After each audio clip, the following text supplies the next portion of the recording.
to the point on nutrition.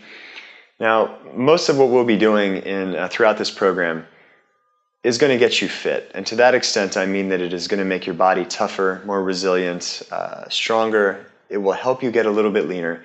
But most training systems, unless you are training all the time, don't affect body composition very well. Okay, that's the role of nutrition. And most programs like this, if they're being honest with you, nutrition, if you care about your body composition, and hopefully this program will help a good number of people that are looking to lose weight, tone up, and improve their general body composition.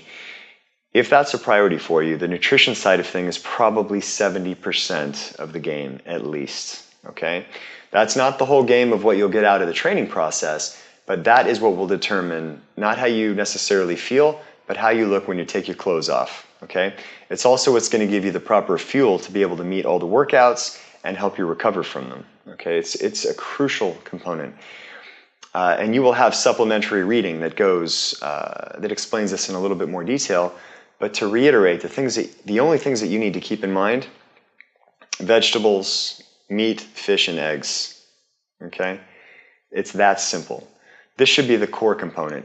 There will be a couple of other stipulations. You are allowed simple carbohydrates after you train. There are a couple other types of foods that could fit into that.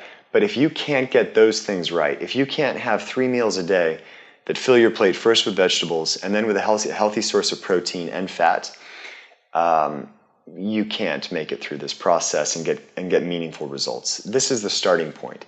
In the same way that if somebody asks for, and this is a common question for me, clients might go away on holiday, or at least in the past, this was quite common. They go away on holiday and they say, well, what can I do while I'm away and to maintain? My answer would always be squats and push-ups. And they say, oh yeah, well, what else? Maybe I should do this and that. And it doesn't matter what else you do in the fitness domain. If you are not squatting and pushing, you are not training.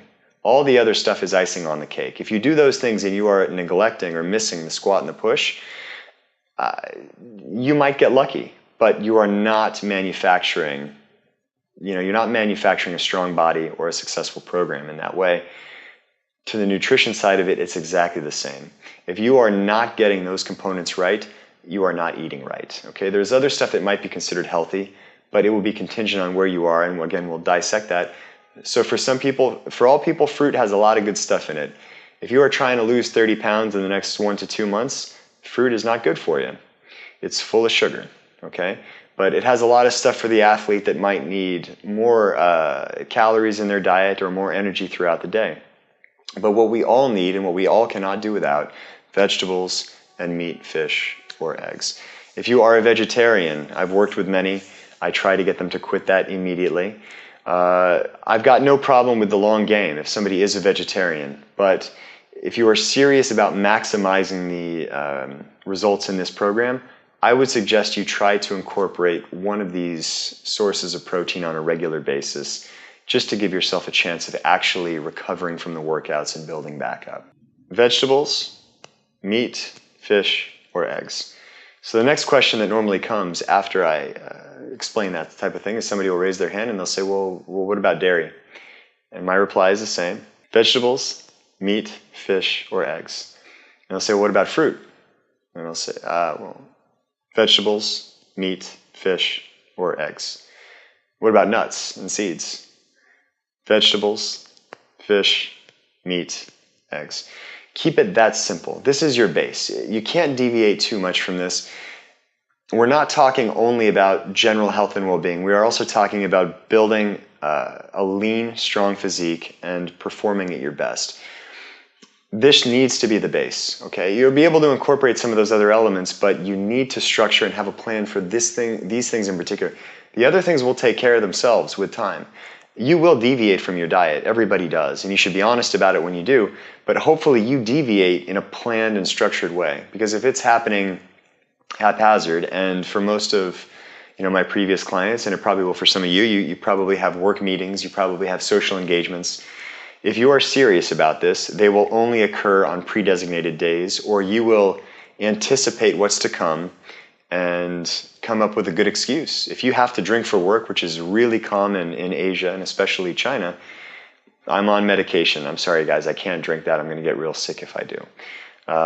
But that's the kind of mental preparedness you should have. You shouldn't go in and say, well, life stuff.